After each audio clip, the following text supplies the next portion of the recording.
பேரலை நேயர்களுக்கு வணக்கம். இன்று நம்மோடு பேசுவதற்காக டெல்லியிலிருந்து பத்திரிகையாளர் நிரஞ்சன் குமார் அவர்கள் இணைந்திருக்கிறார். அவரோடு பேசலாம். சார் வணக்கம் சார். வணக்கம். எப்படி இருக்கீங்க? நல்லா இருக்கு சார். நல்லா இருக்கீங்களா சார்? ரொம்ப நல்லா இருக்கிறோம். மகாராஷ்டிரத்துல வந்துட்டு சம்பாஜி நகர்ல இருக்கிற அவுரங்கசீப் அவர்களுடைய கல்லறையை வந்துட்டு இடிக்கணும் அப்படின்னு சொல்லி தொடர்ச்சியா போராட்டங்கள் பண்ணிட்டு இருக்காங்க. நேத்து வந்துட்டு நாக்பூர்ல ஒரு போராட்டம் நடக்கும்போது அங்க வந்து ஒரு கலவரம் வெடிச்சிருக்கு சார். இது தொடர்ச்சியா வந்துட்டு இப்படி அந்த கோரிக்கை வந்துட்டு இருக்கிறதாக தான் பார்க்கப்படுது. இப்ப புதுசா வந்து சாவா அந்த படத்தின் மூலமா வந்துட்டு அதுல ஒரு கருத்து பார்க்கப்பட்டதாகவும் அதன் மூலமா இந்த போராட்டங்கள் நடக்கிறதாகவும் செய்திகள் பார்க்க முடியுது. இதனுடைய பின்னணி என்ன சார் போயிட்டு இருக்கு? இல்ல நம்ம இந்த கேபிட்டல் சேனல் நான் நடத்திட்டு இருக்கிற அந்த கேபிட்டல் சேனல்ல நேத்து காலையில தான் இது சம்பந்தமான வீடியோ வந்து நான் ம், போட்டிருந்தேன். டீட்டெயிலா ஒரு 8-9 நிமிஷத்துக்கு இருக்கு டீட்டெயிலான வீடியோ. ம். அங்க என்ன நடக்குது அப்படின்றத. சோ தேவைப்படக்கூடிய பேரலை நேயர்களும் அதை போய் வேணும்னா பாத்துக்கலாம். சோ இதுல மெயினா என்ன விஷயம்னா, சாவா அப்படின்ற ஒரு படம் வந்து ரிலீஸ் ஆச்சு. ஒரு ஒரு 15-20 நாளைக்கு முன்னாடி. நல்ல கலெக்ஷன், பயங்கர கலெக்ஷன். சோ அந்த படத்துல வந்து அவுரங்கசீப் எப்படியெல்லாம் வந்து மராட்டியர்களை, அதிலும் குறிப்பா இந்துக்களை, சிவாஜியுடைய வாரிசுகளை அவர் எப்படி எல்லாம் கொடுமைப்படுத்தினாரு அப்படின்ற விஷயங்கள் எல்லாம் வந்து ரொம்ப இன்டெப்தா காட்டியிருந்தாங்க. சோ அந்த திரைப்படத்தை ஒட்டி மகாராஷ்டிரா மாநிலத்துல தொடர்ச்சியா நிறைய தகவல்கள், கருத்துக்கள் எல்லாம் பகிரப்பட்டுட்டே இருந்தது. சோசியல் மீடியால வந்து அந்த தியேட்டர்லயே அதை பார்த்து அழுகிறது. வெளியே வந்து முகலாய பேரரசர் அவுரங்கசீப்புக்கு எதிராக கோஷங்கள் போடுறது, இது எல்லாமே நடந்துச்சு. சரி, அது அப்படியே திரை விமர்சனம் அப்படியே முடிஞ்சிரும்னு பார்த்தா அது அப்படியே வந்து எஸ்கலேட் ஆச்சு பொலிட்டிக்கலா. குறிப்பா சிவாஜியுடைய வாரிசா இருக்கக்கூடிய சத்ரபதி சிவாஜியுடைய வாரிசா இருக்கக்கூடியவர் இப்ப பாரதிய ஜனதா கட்சியுடைய நாடாளுமன்ற உறுப்பினராகவும் இருக்கிறாரு. அவர் இந்த விஷயத்த முன்னெடுக்கிறாரு. அவர் தான் வந்து மார்ச் 3ஆம் தேதி இந்த விஷயம் பத்தி பேசுறாரு. அவுரங்கசீப்புடைய கல்லறை எதுக்காக இந்தியாவில இருக்கணும், மகாராஷ்டிராவில எதுக்கு இருக்கணும், அவர் எவ்வளவு கொடுமைப்படுத்தி இருக்கிறாரு, அதனால அதை அகற்றணும் அப்படின்ற கோரிக்கையை முன்வைக்கிறாரு. இது வந்து இப்போ இன்னைக்கு நேத்து கிடையாது, இந்த படம் வந்ததுனால மட்டும் கிடையாது. இதுக்கு முன்பாகவும் இது சம்பந்தமான விவாதங்கள் மகாராஷ்டிரால நடந்துகிட்டே தான் இருக்கு. எப்பப்பெல்லாம் சத்ரபதி சிவாஜி அவர்களுடைய பிறந்த நாள் இல்ல அவர் சம்பந்தமான விழாக்கள் வருதோ, ஒரு குறிப்பிட்ட பிரிவினர் வந்து அவுரங்கசீப்புடைய இந்த கல்லறையை அகற்றணும் அப்படின்ற மாதிரியான கோரிக்கைகள் அங்கங்க வச்சுட்டு இருந்த சூழல்ல இந்த படம் வந்ததுக்கு அப்புறமா அது அடுத்த ரொம்ப பெரிய கட்டத்துக்கு மாறிடுச்சு அப்படின்னு தான் நம்ம பார்க்க வேண்டியதா இருக்கு. சோ அவர் அந்த கருத்தை சொன்ன உடனேயே இந்துத்துவ அமைப்புகள், பஜ்ரங் தள் மாதிரியான தீவிர இந்துத்துவ அமைப்புகள் இதை கையில எடுத்துக்கிட்டு நாங்க மகாராஷ்டிரால இருக்கக்கூடிய எல்லா மாவட்டத்துல இருக்கக்கூடிய கலெக்டர் ஆபீஸ் முன்னாடியே போராட்டம் நடத்த போறோம். அவுரங்கசீப்புடைய கல்லறை இருக்கிறது ஒரு குறிப்பிட்ட மாவட்டத்துல மட்டும்தான். அதுல போராட்டம் நடத்துறது வைக்கிறதுன்னு மட்டும் அனௌன்ஸ் பண்ணாம மகாராஷ்டிரா முழுவதும் பண்ணுவோம் நாங்க அப்படின்ற ஒரு அனௌன்ஸ்மெண்ட்டை வெளியிட்டாங்க. இதுக்கு முன்னாடி பாரதிய ஜனதா கட்சி ரூலிங்ல இருந்திருக்கிறாங்க மகாராஷ்டிராவில். திடீர்னு இந்த பிரச்சனை வந்து ஏன் கிட்டத்தட்ட ஏன்னா 350-400 ஆண்டுகள் பழமையான ஒரு கல்லறை இந்தியாவில இந்திய தொல்லியல் துறையால பாதுகாக்கப்பட்ட ஒரு அமைப்பா தான் அது இருக்கு. சோ இப்ப இது என்ன கேள்வி வரும்னா, இது அவுரங்கசீப்புடைய கல்லறை அப்படின்றதோட நிறுத்திடுவாங்களா அப்படின்றதா பிரச்சனை. ஏன்னா இப்ப டெல்லியில ஓகே. பாத்தீங்கன்னா இங்க ஹுமாயூன் டாம்ப் இருக்கு, அதாவது ஹுமாயூனுடைய ம். கல்லறை இருக்கு. இந்த மாதிரி நிறைய இருக்குது. ஏன் தாஜ்மஹால், உலக அதிசயம் தாஜ்மஹால் என்னது? அங்க இருக்கிறது மும்தாஜுடைய கல்லறை இருக்கு, ஷாஜகானுடைய கல்லறை இருக்கு. சோ இப்ப இது ம். அடுத்தடுத்து போகுமோ? ஏன்னா அவங்க இந்துத்துவ அமைப்புகள் பயன்படுத்திய வார்த்தையை தான் நம்ம கோட் பண்றோம். என்ன சொல்லியிருக்கிறாங்க? அயோத்தியில நடந்த கரசேவை இன்னொரு கரசேவை, அதாவது பாபர் மசூதியை இடித்தது மாதிரியான ஒரு நிகழ்வு மீண்டும் இங்க நடக்கும். இது அப்பட்டமான கலவரத்தை தூண்டக்கூடிய வார்த்தையா தான் நம்ம பார்க்க வேண்டியதா இருக்கும். ஆனா அதை உடனடியா அதை மறுத்து இருக்கணும், இல்லாட்டி அந்த சூழலை தனிச்சிருக்க வேண்டிய மகாராஷ்டிரா மாநில அரசு என்ன பண்ணாங்க? சட்டத்திற்கு உட்பட்டு நடவடிக்கை எடுப்போம்ன்றதோட நிறுத்திட்டாங்க. ம். இல்ல ம். இப்படியான நீங்க அறைகூவலா விடுக்க கூடாது, இது வந்து ஒரு வன்முறையை தூண்டக்கூடிய துணியா இருக்கு அப்படின்ற மாதிரியான கருத்துக்களை சொல்லி இருக்கணும். ஆனா அந்த மாதிரியான எந்த விதமான ஒரு தடையும் எதுவும் அவங்க செய்யாததுனால தொடர்ச்சியா இந்த போராட்டம் அப்படின்றது எஸ்கலேட் ஆகிட்டே தான் இருந்துச்சு. இதுல பாரதிய ஜனதா கட்சியுடைய கூட்டணியில் இருக்கக்கூடிய தலைவர்களுடைய கருத்துக்களையும் நம்ம பார்க்க வேண்டியதா இருக்கு. குறிப்பா ம். ராம்தாஸ் அத்வாலே, மத்திய அமைச்சரா இருக்கக்கூடிய ராம்தாஸ் அத்வாலே, இத்தனை பழைய வருஷ பிரச்சனை இப்ப எதுக்கு எடுக்கிறீங்க, இது தேவையில்லாத இஷ்யூவை தான் கொண்டு போய் விடும் அப்படின்னு அவர் சொல்லி 2 நாள் கூட ஆகல. இப்ப நம்ம பார்த்துட்டு இருக்கோம் அது எவ்வளவு பெரிய இஷ்யூவா மாறி இருக்கு அப்படின்னு. சோ இது வந்து ஒரு பொலிட்டிக்கல் மோட்டிவா மாறி ஒரு பெரிய கலவரத்துல போய் மகாராஷ்டிரால முடிஞ்சிருக்கு. இது இது எவ்வளவு நாள் போகும், இது என்னென்னலாம் ஆக போகுதுன்றதுதான் நம்ம ரொம்ப கவலையா பார்க்க வேண்டியதா இருக்கு. பிஜேபி எம்பி வந்துட்டு இதை எடுத்துட்டு போறாருன்னு ஒரு வார்த்தை சொல்லியிருந்தீங்க. இப்ப மகாராஷ்டிரா கவர்மெண்ட் இது இடிக்கிறதா எங்களுடைய நோக்கமாவும் இருக்குது, எங்களுடைய விருப்பமா இருக்குது. நாங்க சட்டத்துக்கு உட்பட்டு பண்ணுவோம். ஏன்னா தொழில் துறை கீழே இருக்குது அப்படின்னு சொல்லியிருந்தாரு. இப்போ சட்ட ரீதியாவே இது வந்து இடிக்கிறதுக்கான நடவடிக்கைகள் போயிட்டு இருக்கிறதா தான் பார்க்க முடியுது. அப்படிதான் போயிட்டு இருக்கா? இல்ல ஏன்னா மகாராஷ்டிராவுடைய அமைச்சரான பாரதிய ஜனதா கட்சியுடைய மூத்த தலைவரான நிதிஷ் ராணா மிக தெளிவா மிக ம். வெளிப்படையாவே ஒரு சொல்லியிருக்கிறாரு. அரசு சார்ந்து நாங்க இந்த கல்லறை அகற்றணும் தான் எங்களுடைய நடவடிக்கையும். ஆனா தனிப்பட்ட முறையில நானே வந்து இதுக்காக இறங்கி போராடுவேன். இந்த கல்லறை வந்து இங்க அகற்றப்பட்டே ஆகணும் அப்படின்றதுதான் அவரும் சொல்றாரு. ஏற்கனவே நமக்கு உத்தரப்பிரதேசத்தோட சம்பல்ல என்ன பிரச்சனை போயிட்டு இருக்குன்னு நம்ம ம். பார்த்துட்டு இருக்கிறோம். மத்திய பிரதேசத்துல சில இடங்கள்ல இந்த மாதிரியான விஷயங்கள் போயிட்டு சோ இது ஒண்ணு தொட்டு ஒண்ணு ஒண்ணு தொட்டு ஒண்ணுன்றது சுத்தி சுத்தி போய்கிட்டே இருக்கும் பொழுது எப்ப இதுக்கான முடிவு வரும் அப்படின்றதுதான் வந்து இங்க மிகப்பெரிய கேள்வியா இருந்திருக்கு. இன்னொரு விஷயம் உச்சநீதிமன்றத்துல வழிபாட்டு தலங்கள் சட்டம் எதிராக இருக்கக்கூடிய வழக்குகள் எல்லாம் இன்னும் நிலுவையில இருக்கு. அது ம். எதுவும் விசாரிக்கப்படவே இல்லை. சோ உச்சநீதிமன்றம் அந்த விஷயத்துல முடிவெடுக்க போறாங்க. ஆனா அதுக்குள்ள இவங்களுக்கான அவசரம் என்ன? இவ்வளவு அவசரமா இதை மேற்கொள்ள வேண்டிய அவசியம் என்ன? அதுவும் கரசேவை நாங்க மீண்டும் நடத்துவோம். அந்த பாபர் மசூதி இடிப்பு அது எவ்வளவு பெரிய பிரச்சனையா இப்போ வரைக்கும் பார்க்கப்படுது அப்படின்றது நம்ம எல்லாருக்குமே தெரியும். சோ ம். வன்முறை எந்த வகையில யாரு தூண்டினாலும் அது தவறான விஷயம் தான். சோ இவங்க சொல்லி இருக்கக்கூடியது நாங்க நீதிமன்றத்திற்கு போவோம். இந்த இன்னொரு மிக முக்கியமான விஷயம் என்னன்னா அவுரங்கசீப்புடைய கல்லறை யாரும் இங்க வந்து போற்றி புகழல. அவரை வந்து ம். ஒரு கொடூரமான மன்னன் அப்படின்னு தான் நம்ம எல்லாருமே பார்க்கிறோம். அதை இப்பவும் நம்ம அப்படிதான் சொல்றோம், வகைப்படுத்துறோம். அவரை வந்து ஒரு தவறான முன்னுதாரணமா தான் காட்டுறோம். அதுக்கு ஒரு சிம்பிளாவாவது அந்த கல்லறை இருக்கட்டுமே அப்படின்றதையும் மகாராஷ்டிரால இருக்கக்கூடிய நிறைய பேர் சொல்றாங்க. இப்போ ஒரு கெட்ட விஷயம் நடந்திருக்கு. அந்த கெட்ட விஷயத்துக்கான ஒரு ம். ஒரு வடிவோ இல்ல அதுக்கான ஒரு அடையாளமா. சிம்பிளோ இல்லாட்டி நம்ம காலப்போக்குல மறந்துருவோம். இப்போ கல்லறை இருக்கு. இந்த கல்லறையில இருக்கக்கூடியவர் ரொம்ப மோசமான ஒரு ஒரு மன்னன். அப்படின்றத வந்து தொடர்ந்து ஏன் தமிழ்நாட்டுல இருக்கக்கூடிய நமக்கு பாடப்புத்தகத்துல அவுரங்கசீப் பத்தி நமக்கு என்ன சொல்லிக் குடுத்திருக்கிறாங்க? ம். அவுரங்கசீப்னா ரொம்ப கொடூரமான மன்னன் தான் நமக்கு சொல்லிக் குடுத்திருக்கிறாங்க. சத்ரபதி சிவாஜியுடைய வீரத்த பத்தி நமக்கு எவ்வளவு பாடங்கள் சொல்லிக் குடுத்திருக்காங்க. அவர் அந்த ம். சிறைச்சாலையில இருந்து எப்படி தப்பிச்சு வந்தாரு? எப்படி முகலாயர்களுக்கு எதிரா போராடினாருன்றத தமிழ்நாட்டுல இருக்கக்கூடிய நமக்கு எவ்வளவு தூரம் சொல்லிக் குடுத்திருக்காங்க. சோ பாடத்திட்டங்கள்ல இருந்து எல்லாமே வந்து தெளிவா தான் இருக்கு. அவுரங்கசீப்பை இங்க யாரும் வந்து தூக்கி வச்சு கொண்டாடக்கூடிய விஷயங்கள்லாம் இல்ல. அப்ப இவங்க என்ன சொல்லியிருக்கணும்? இது வந்து எங்களுடைய மத உணர்வுகளை புண்படுத்தக்கூடிய வகையில இருக்கு. நாங்க நீதிமன்றத்துக்கு போறோம். இல்ல அரசுகிட்ட நாங்க ஒரு மெமரண்டம் கொடுக்க போறோம். அப்படின்றதோட சொல்லியிருந்தா இங்க பிரச்சனையே கிடையாது. நாங்க கையில எடுப்போம். கரசேவையை நாங்க நடத்துவோம். போய் நாங்க இடிப்போம். அது எப்படி இடிக்க முடியும்? நானோ நீங்களோ போய் ம். ஒரு அரசாங்கத்தால பாதுகாக்கப்பட்ட இடம். அரசாங்கம் தான் பாதுகாக்குது. அந்த கண்டிப்பா. இடத்த போய் நம்ம தனிப்பட்ட நபர்களோ, அல்ல தனிப்பட்ட அமைப்போ போய் அதை இடிக்கிறோம்னு சொன்னாலே அதுக்கு பேர் என்னது? நம்ம வன்முறையை தூண்டுறோம்னு தான் அர்த்தம். ஆனா அதுக்கு ம். வந்து உடனடியா நீங்க இந்த மாரி வன்முறையை தூண்டக்கூடிய விஷயங்கள் எல்லாம் பண்ணாதீங்க, பேசாதீங்கன்னு தான் மகாராஷ்டிரா அரசு சொல்லியிருக்கும். ஆனா அவங்களுடைய மௌனம் இல்ல அவங்க இத வரவேற்கிறாங்களா என்னன்னு தெரியல. அதுதான் இப்ப நாக்பூர் வரைக்கும் அந்த கலவரமா மாறி இருக்கு. இப்ப நாக்பூர்ல இருந்து வரக்கூடிய விஷுவல்ஸ் எல்லாம் நம்ம பார்க்கும்பொழுது அவ்வளவு கவலையா இருக்கு. ம். ஏன்னா இவங்க ஒரு பக்கம் வன்முறை கையில எடுத்திருக்காங்க. அவங்க ஒரு பக்கம் நம்ம எல்லாருமே ஒண்ணே ஒண்ணுதான் தெளிவா சொல்றோம். வன்முறை யார் கையில எடுத்தாலும் அது தப்புதான். சட்டம் அவங்களுடைய கடமையை செஞ்சே ஆகணும். அதுலலாம் எந்த மாற்று கருத்தும் இல்ல. ஆனா வன்முறையை ம். செய்யக்கூடிய ஒரு குறிப்பிட்ட பிரிவினரை மட்டும் நாங்க தண்டிப்போம். அவங்கள மட்டும் நாங்க குறை சொல்லுவோம். இன்னொரு பிரிவினரை வந்து நாங்க கண்டிக்கவே மாட்டோம்னு சொல்றதெல்லாம் வந்து அது எப்படி வந்து அமைதியை கொண்டு வரும் அப்படின்றது எனக்கு தெரியல. இப்போ சாவா படத்தின் மூலமா தான் இது வந்து வீரியமா இருக்குது அப்படின்னு பார்க்க முடியுது. ஏற்கனவே வந்துட்டு சபர்மதி எக்ஸ்பிரஸ், இந்த எமர்ஜென்சி, முன்னாடி வந்து பத்மாவத் படத்தை பார்த்தோம். இந்த மாதிரி படங்கள் மூலமா வந்து ஹிஸ்டரியை கொண்டு வந்துட்டு பழத்தை கிளறி அதை வந்துட்டு கான்டெம்பரரி லைஃப்ல பொருத்தி அங்க ஒரு பிரச்சனையை உண்டு பண்றது ஒரு இருக்குல்ல சார். அது வந்துட்டு ஹிந்தி மீடியாவில தான் அதிகமா பார்க்க முடியுது. அந்த ஹார்ட்லேண்ட்ல தான் பார்க்க முடியுது. அதனுடைய தாக்கத்தை எப்படி பாக்குறீங்க நீங்க? இல்ல நீங்க இப்போ நீங்க பாலிவுட் படங்கள் அவங்களோட ப்ரொடியூசர்ஸ், அவங்களோட டைரக்டர்ஸ், அவங்க நடிக்கக்கூடிய நடிகர்களே என்ன சொல்றாங்க?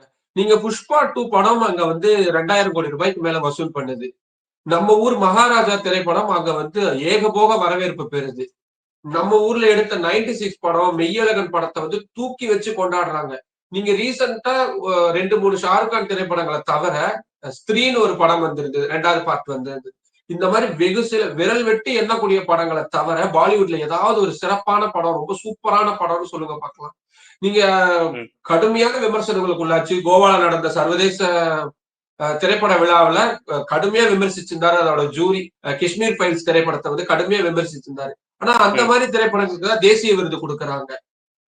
சர்வதேச அளவுல கவனம் பெறாத சர்வதேச அளவுல திரைப்பட துறைகள்ல விருது வழங்கும் இடங்கள்லாம் புறக்கணிக்கப்படக்கூடிய இடங்களுக்கு இந்தியாவுல குளோரிஃபை பண்ண நீங்க புரொபகேண்டா பண்றதுன்னு முடிவாயிருச்சுன்னா அது திரைப்படங்கள் தான் முக்கியமான வழி.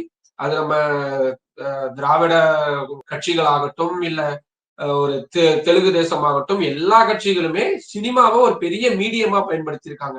ஆனா அது அவங்களுடைய கொள்கையை பரப்பக்கூடிய விஷயமா பயன்படுத்தியிருக்காங்களே தவிர வெறுப்பை விதைக்கக்கூடிய விஷயங்களா வந்து பயன்படுத்தினது. இங்க ஒண்ணு இல்ல, இன்னொரு வீடியோவும் நம்ம இந்த கேப்டன்ல போட்டிருக்கிறோம். எந்த அளவுக்கு சிறுபான்மையினர் வெறுப்பு அப்படின்றது ரொம்ப அதிக அளவுல நடத்தப்படுது அப்படின்னு. வெஸ்ட் பெங்கால்ல பாரதிய ஜனதா கட்சியுடைய மாநில தலைவராகவும் அந்த மாநிலத்துடைய சட்டமன்ற எதிர்கட்சி தலைவராகவும் இருக்கக்கூடிய சுவேந்து அதிகாரி 2026 நாங்க ஜெயிப்போம், ஜெயிச்சோம்னா இஸ்லாமியர்களை நாங்க பிசிக்கலா சட்டப்பேரவையிலிருந்து வெளியேற்றுவோம்னு சொல்றாரு. என்ன ஸ்டேட்மெண்ட் இது? எனக்கு புரியல. ஏன்னா இஸ்லாமியர்களும் இந்துக்களும் கிறிஸ்தவர்களும் பார்சிகளும் புத்திஸ்டுகளும் எல்லாரும் கலந்தது தானே இந்தியா. எல்லாருமே வரி செலுத்துறோம். நான் வரி செலுத்துறேன், நீங்க வரி செலுத்துறீங்க. அப்போ ஒரு குறிப்பிட்ட கம்யூனிட்டியை மட்டும் சுட்டி காட்டி இப்படி நாங்க வெளியேற்றுவோம்னு சொல்றது என்ன, எனக்கு எப்படின்னு புரியல. அதே மாதிரி கர்நாடகால பட்ஜெட் போடுறாங்க, அதுல ஒரு சில விஷயங்கள் இஸ்லாமியர்களுக்கு ஆதரவா இருக்குன்னா உடனே இதை வந்து ஹலால் பட்ஜெட்னு சொல்லி வார்த்தையை பயன்படுத்துறாங்க. எல்லாருக்கும் கொடுக்கக்கூடிய விஷயமா இருந்தாதான் அதுக்கு பேர் பட்ஜெட். எல்லாரையும் அரவணைச்சு போகணும், எல்லா செக்மெண்ட்ல இருக்கக்கூடியவங்களுக்கும் விஷயங்களை கொடுக்கணும் அப்படின்றதுதான் பட்ஜெட்டுக்கான இது. இன்னொரு பக்கம் இதே மகாராஷ்டிரால ஹலாலுக்கு பதிலா நாங்க வந்து மகரல் அப்படின்ற ஒரு முறையை கொண்டு வருவோம்னு சொல்றாங்க. அது வெறும் இந்துக்கள் மட்டுமே நடத்தக்கூடிய இறைச்சி கடைகளா இருக்கும்ன்ற வார்த்தைகளை அவங்கதான் சொல்றாங்க. இது எல்லாமே என்ன சொல்லிருக்காங்க? ஒரு சமுதாயத்துல ஒரு குறிப்பிட்ட மதத்தை சார்ந்தோ, மொழியை சார்ந்தோ, இனத்தை சார்ந்தோ இப்படி பாகுபாடு காட்டுறதை யார் தடை செய்யறா? நம்ம இறையாண்மைக்கு அடிப்படையா இருக்கக்கூடிய இந்திய அரசியல் சாசனம் தடை செய்யுது. இந்தியன் கான்ஸ்டிடியூஷன் வந்து அதை பேன் பண்ணுது. நீங்க அப்படியான விஷயங்கள்லாம் பேசவே கூடாது, பண்ணவே கூடாது. ஆனா தொடர்ச்சியா இப்படியான விஷயங்கள் தான் பண்ணப்படுது. உடனே அவங்க என்ன பண்றாங்க? இல்ல இல்ல இஸ்லாமியர்கள் வந்து அப்பீஸ்மெண்ட் பாலிடிக்ஸ் எடுக்கிறாங்க, அவங்கதான் வந்து இதை தூண்டுறாங்க. எல்லாத்தையுமே சமப்படுத்த வேண்டியது தானே எல்லா அரசாங்கங்களுடைய வேலையாகவும் இருக்கும். இன்னைக்கு பார்லிமெண்ட் நடந்துட்டு இருக்கு. நாக்பூர் சம்பந்தமான விஷயங்கள் காலையில இருந்து நானும் கிட்டத்தட்ட ஒரு 2 மணி நேரம் ஆயிருச்சு. ஏதாவது பேசுவாங்க, அதை அமைதிப்படுத்துறதுக்கான ஏதாவது நடவடிக்கை எடுக்கும் பார்த்தா ஒண்ணுமே இல்லாம தான் இருக்குது. மோடி கும்பமேளா பத்தி பேசிட்டு இருக்கிறாரு. கும்பமேளா ரொம்ப முக்கியமான விஷயம். இல்லைன்னு சொல்லவே இல்லை. அது இந்தியர்களுடைய பெருமையா கருதப்படுது, இல்ல இந்துக்களுடைய பெருமையா கருதப்படுது வேர்ல்டு லெவல். ஏன்னா போய் சந்திக்கக்கூடிய வெளிநாட்டு தலைவர்கள் எல்லாருக்கும் அந்த கும்பமேளா தண்ணீரை தான் கொண்டு போய் பிரதமர் பரிசா கொடுக்கிறாரு. ஏன் நேத்து வந்திருக்கக்கூடிய நியூசிலாந்து பிரதமருக்கும் அதைத்தான் கொடுத்தாரு, மொரிஷியஸ் போயிருந்தக்கும் அதைத்தான் கொடுத்தாரு. சோ பெருமையான விஷயங்களும் இருக்கு. அதுல நம்ம மத கருத்துக்கள் மாறுபடுது, அதெல்லாம் தாண்டி அது ஒரு நாட்டுக்கு ஒரு பெருமை சேர்க்கக்கூடிய விஷயமா வருதுன்னா அது நம்மளும் ஏத்துக்க வேண்டியதுதான். ஆனா அட் த சேம் டைம் இன்னொரு விஷயம்னு ஒண்ணு இருக்குல்ல. இப்ப மணிப்பூர்ல நடந்தது, ஒலிம்பிக்ஸ்ல நம்ம 10 தங்க மெடல் வாங்குறோம்ன்றது எவ்வளவு முக்கியமோ, மணிப்பூர்ல ஒரு கலவரம் நடக்கிறப்போ அதை தடுத்து நிறுத்தணும்ன்றது ரொம்ப முக்கியமான விஷயம். இப்போ ஒரு 2 வருஷம் 3 வருஷம் கழிச்சு இப்ப அங்க அமைதி திரும்பிச்சுன்னா, இப்ப இவ்வளவு நாள் அங்க நடந்த கொடூரங்களுக்கு, இவ்வளவு நாள் நடந்த துயரங்களுக்கு எல்லாம் யார் பதில் சொல்ல போறா?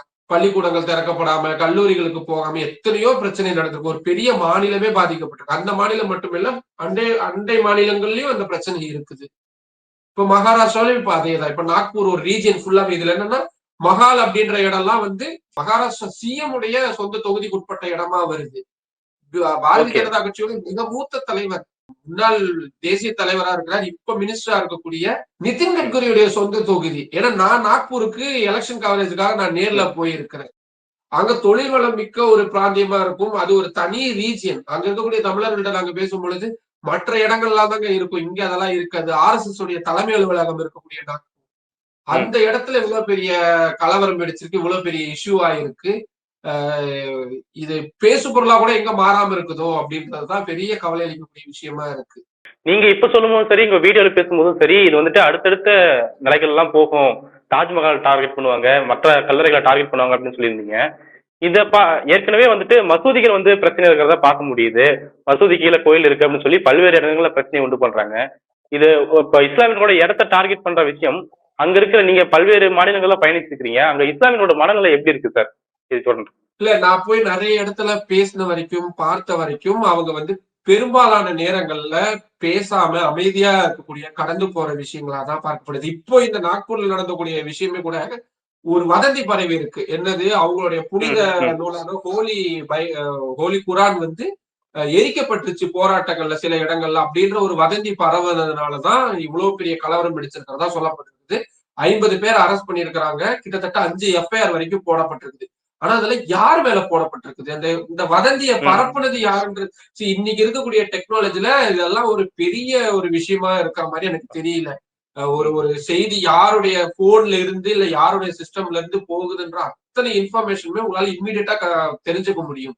காவல்துறையினர் தாக்கப்பட்டிருக்கிறாங்க, பொது சொத்துக்கள் இவ்வளவு சேதப்படுத்தப்பட்டிருக்கு. நல்வாய்ப்பா இதுவரைக்கும் உயிரிழப்புகள் சம்பந்தமான எந்த டீட்டெயிலும் நமக்கு கிடைக்கல. அது அப்படியே இருக்கணும், உயிரிழப்புகள் எதுவும் ஆயிடக்கூடாது அப்படின்றதையும் நம்ம இந்த நேரத்துல கவனம் கொள்ள வேண்டியதா இருக்கு. சோ இந்த இத்தனை பிரச்சனைகளுக்கும் அடிப்படை என்ன? ஏதோ ஒரு வதந்தி பரவி இருக்கு. அப்ப அது யாரு பரப்புனது? 2024ல ஒரு புள்ளி விவரம் சொல்லுது.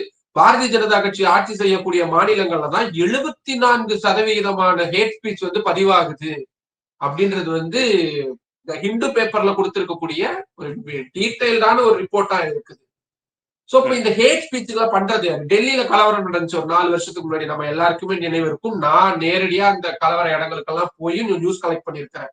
அதுல கபில் மிஸ்ரான்ற நபர் ஆம் ஆத்மி கட்சியில இருந்து பிஜேபிக்கு மாறினவரு. அவரு அதான் சொல்றேன்ல, இஸ்லாமியர்கள் தப்பு பண்ணாலும் தப்பு தப்பு தான், இந்துக்கள் தப்பு பண்ணாலும் தப்பு தப்பு தான், கிறிஸ்தவர்கள் தப்பு பண்ணாலும் தப்பு தப்பு தான், தமிழ்நாட்டுக்காரங்க பண்ணாலும் தப்பு தான், டெல்லிக்காரங்க பண்ணாலும், யாரு தப்பு பண்ணாலும் தப்பு தப்பு தான். ஆனா என்ன நடந்துச்சு? அவர் என்ன சொல்றாரு? கலவரத்துல வரவங்களுக்கு நான் செங்கல் சப்ளை பண்றேன், நான் உங்களுக்கு ஆயுதங்களை கொடுக்கறேன், நீங்க விட்டுறீங்க அப்படின்ற விஷயத்த அவர் பேசினாரு. 10 நாளைக்கு முன்னாடி கோர்ட்ல அவர் சம்பந்தமான கேஸ் நடந்துச்சு. அதுல கோர்ட்ல இருந்து இல்ல அவரு எகென்ஸ்டான கேஸ் நாங்க முடிச்செல்லாம் வைக்க முடியாதுன்ற மாதிரியான விஷயங்கள் தான் கோர்ட் சொல்லியிருக்காங்க. ஆனா அவர் யாரு தெரியுமா? பாரதிய ஜனதா கட்சி இந்த சட்டமன்ற தேர்தல் அவருக்கு வாய்ப்பு வழங்குறாங்க. அவர் மினிஸ்டரா இருக்கிறாரு இப்ப டெல்லி சட்டப்பேரவையில. அப்போ இது உங்களுக்கு புரியுதா? என்ன என்ன நடக்குதுன்றது உங்களுக்கு ஓரளவுக்கு புரியுதா? அப்ப என்ன ஆகும்? நம்ம இந்த மாதிரியான விஷயங்களை பண்ணும் பொழுது நமக்கான ஒரு வாய்ப்புகள் கிடைக்குமா அப்படின்ற ஒரு தவறான முன்னுதாரணம் நடத்தப்படும். ஏன் இதே நாடாளுமன்ற வளாகத்துக்குள்ளேயே டேனிஷ் அலி அப்ப சமாஜ்வாதியில இருந்தாரு, இப்ப காங்கிரஸ்ல இருந்தாரு, அம்ரோகா தொகுதியுடைய நாடாளுமன்ற வேட்பாளரா போட்டிட்டு தோல்வி அடைஞ்சாரு. அந்த டேனிஷ் அலிய நாடாளுமன்றத்துக்குள்ள அவரோட பெயர் இஸ்லாமிய பெயர் அப்படின்ற ஒரே காரணத்துக்காக அவரை சொல்லக்கூடாத வார்த்தை, இப்ப நம்ம சொன்னோம்னா அது கொஞ்சம் தவறா கூட மாறும்னு வச்சுக்கோங்களேன். அது எதுவும் அந்த வார்த்தைகள் நம்ம பயன்படுத்த அப்படியான ஒரு மோசமான வார்த்தைய மாண்புமிகு அவைக்குள்ள அவர் பயன்படுத்துறாரு. அவர் ஆனா என்ன பண்ணிருக்கணும்? உடனடியா அவர் மேல நடவடிக்கை, ஏன்னா அதெல்லாம் ஏற்றுக்கொள்ளவே முடியாத வார்த்தைகள், ஏற்றுக்கொள்ளவே முடியாத பேச்சுகள். அதை எடுத்திருக்கணும். நம்ம எத்தனையோ எம்பிஸ் சஸ்பெண்ட் ஆகிறத பார்த்திருக்கிறோம். அவங்க அவை நடவடிக்கை குந்தகம் மேல வச்சுட்டாங்கன்னு தற்காலிகமா நிறுத்தி வைக்கிறது, உள்ள வராம எத்தனையோ அவர் இம்மீடியட்டா ராஜஸ்தான் மாநிலத்தில் நடந்த டோக் சட்டப்பேரவை தேர்தலுடைய இடைத்தேர்தலுக்கு பொறுப்பாளராக நியமிச்சாங்க பாரதிய ஜனதா கட்சி. இந்த முறையும் கூட அவர் அவ்வளவு தீவிரமான முயற்சிகள்லாம் ஈடுபட்டார். இப்போ இவர் நாடாளுமன்றத்துல பேசுனதாகட்டும் இல்ல சுவேந்த அதிகாரி பேசுனதாகட்டும், இவங்க எல்லாருமே அரசியலமைப்பு சட்டம் உறுதிப்படுத்தப்பட்ட ஒரு பதவியில இருந்துட்டு பேசுறாங்க. அப்போ அவங்க அரசியலமைப்பு சட்டத்தை எந்த அளவுக்கு மதிக்கிறாங்க, இல்ல அரசியலமைப்பு சட்டத்துடைய வேல்யூ என்னவா இருக்குது அப்படின்ற கேள்வி எழுது. அது எப்படி நம்ம புரிஞ்சுக்கிறது? இல்ல அதுதான் அவங்களுக்கு உங்களுக்கு இது நீங்க அரசியல் சாசனம் இதெல்லாமே ரொம்ப முக்கியம்தான். அதை தாண்டி அடிப்படை மாண்புன்னு ஒண்ணு இருக்குல்ல. ஒரு சக மனுஷனை, பக்கத்துல இருக்கக்கூடிய சக மனுஷனை நீங்க இப்படியான வார்த்தைகளை சொல்லி பயன்படுத்தும் பொழுது அவங்களுடைய மதத்து யாரோ ஒருத்தவங்க ரோட்ல ஏதோ ஒரு தெருவுல டீ கடையில உட்கார்ந்து பேசுறவங்களுடைய பேச்சை நம்ம பொருட்படுத்தல. பேசக்கூடியது சட்டமன்ற உறுப்பினர்கள், நாடாளுமன்ற உறுப்பினர்கள், உயரிய ஒரு பொறுப்பு வகிக்கக்கூடிய நண்பர்கள். அவங்க பேசும் பொழுது அதை எவ்வளவு பெரிய தாக்கத்தை ஏற்படுத்தும், அவங்களுக்குன்னு எவ்வளவு ஃபாலோவர்ஸ் இருப்பாங்க, அவங்களுடைய பேச்சுகள். ஏன்னா இன்னைக்கெல்லாம் ஒரு பிராக்ஷன் ஆஃப் செகண்ட்ல லட்சக்கணக்கில் போய் வீடியோஸ் போய் சேருது எல்லாருக்கிட்டையும். அவங்க ரெண்டு பக்கமே இருக்கும்ல. வன்முறை அப்படின்றது இருமுனை கத்தி தான். அது யாரை நோக்கி வீசுறாங்களோ அவங்களையும் காயப்படுத்தும், யார் வீசுறாங்களோ அவங்களையும் காயப்படுத்தும். ஆனா இதை புரிஞ்சுக்கிறதே கிடையாது. நீங்க தொடர்ந்து நடக்கக்கூடிய வன்முறை சம்பவங்கள் எல்லாமே பாத்தீங்கன்னா இதே மாதிரியான விஷயங்களா தான் நடந்துகிட்டு இருக்கு. இப்ப தமிழ்நாட்டுல திருப்பரங்குன்றத்துல ஒரு பெரிய இஷ்யூ ஆச்சு. என்ன ஆச்சு? பேச்சுவார்த்தை நடந்தது, இந்த விஷயம் அந்த விஷயம். சோ அந்த பகுதியில் இருக்கக்கூடிய மக்கள் ரொம்ப தெளிவா இருந்தாங்க. உடனடியா இஸ்லாமியர்களும் இந்துக்களும் நாங்கெல்லாம் ஒன்னாதாங்க இருக்கிறோம், வெளியிருந்து வராமதான் எங்களோட பிரச்சனை பண்றாங்க அப்படின்ற மாதிரியான விஷயங்கள்லாம் பேசினாங்க. யூடியூப் சேனல்ஸ்லாம் அதை எடுத்து பேசினாங்க. யூடியூப் சேனல்ஸ் பேசினதுக்கு அப்புறமா பெரிய வழக்கமா இருக்கக்கூடிய தொலைக்காட்சி நிறுவனங்கள்லாம் அதை எடுத்து பேசினாங்க. சோ அப்போ உடனே என்ன ஆயிடுச்சு? சரி இதுக்குள்ள நம்ம போகக்கூடாது அப்படின்ற மாதிரியான ஒரு பிம்பம் உருவாயிருச்சு. ரெண்டு தரப்புமே பரஸ்பரமா நல்ல விஷயமா பண்ணிட்டாங்க. ஆனா இது எடுத்துட்டு போறது யாரு? உள்ளூர்ல இருக்கக்கூடிய அந்த அரசியல் கட்சிகளை சேர்ந்தவங்களோ இல்ல மற்றவங்களோ, அந்த பகுதியில தலைவர்களோ, அவங்க எல்லாம் அதை சரியான முறையில வழி நடத்துறதுனால ஒரு பெரிய அசம்பாவித சம்பவம் தவிர்க்கப்பட்டிருக்குது. ஆனா அந்த ம். மாதிரியான வழிகாட்டுதல்கள் சரியா ஏன்னா நான் நார்த்லயே 10 வருஷத்துக்கு மேல இருக்கிறேன். ஒரு கிரவுண்ட் லெவல்ல ஒரு கிராமம் அளவுக்கு போய் பார்த்திருக்கிறேன்றதுனால என்னால நான் இது உறுதியா சொல்ல முடியும். சோ அப்படி வழிநடத்தக்கூடிய, அப்படி நெறிப்படுத்தக்கூடிய தலைவர்களுடைய அந்த இடம் அப்படின்றது இங்க ரொம்ப மிஸ் ஆகுது. ம். உடனே ஒரு அமைதிய கொண்டு வரணும் அப்படின்றதுக்கு வந்து இங்க அந்த அந்த ஸ்பேஸ் வந்து இங்க ரொம்ப காலியா இருக்கு. எம்ப்டியா இருக்குன்றத நான் இங்க தீவிரமா நான் என்னால சொல்ல முடியும் இங்க.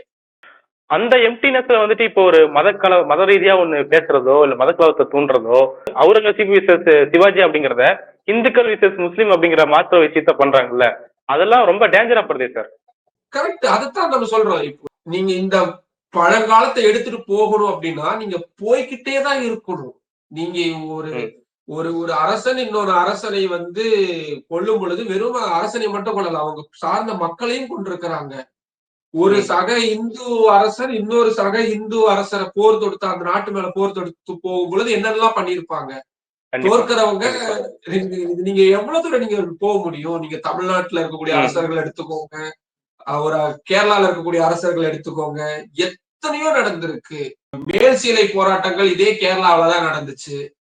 நீங்க நீங்க பின்னாடி போக போக நீங்க யார் மேலாத வெறுப்பு வந்து உங்களுக்கு இருந்துகிட்டே தான் இருக்கும். ஏன்னா, அது பழைய காலம். அது அந்த அ அப்படின்னு பார்த்தா நீங்க நாகரிகம் வளராத காலத்துக்குலாம் முன்னாடி கூட போவீங்களா? ம். ம். அந்த கண்டத்துல இருந்து வந்தவங்க எங்கள வந்து இது பண்ணாங்க அப்படின்ட்டு. சோ நம்ம அதுக்காக சுதந்திரம் அடைஞ்சதுக்கு அப்புறமா ஒரு சட்டம் கொண்டு வரப்பட்டுச்சு. அந்த சட்டத்தின்படி தான் இப்ப நம்ம நடந்துட்டு இருக்கோம். 1947 ஆகஸ்ட் 15ஆம் தேதி இந்தியாவுல என்ன நிலை இருந்ததோ அதுதான் தொடரணும் அப்படின்றத நம்ம சட்டம் சொல்லி இருக்குது. சோ அத பின்பற்றதன் மூலியமா எந்த பிரச்சனையும் இல்ல. அப்படியே ம். உங்களுக்கு அது உங்களுக்கு மாற்று கருத்து இருக்கா? அத சட்ட ரீதியிலான விஷயங்களா கொண்டு போகணும். நாடாளுமன்றத்துல ஒரு சட்டம் நிறைவேற்றுங்க. அப்படியான விஷயங்களா ம். எடுத்துட்டு போகணும். இப்போ ஒரு ஒரு நாடு ஒரு தேர்தல். யார் மேலயும் திணிக்கப்படல. அவங்க வந்து பண்றாங்க.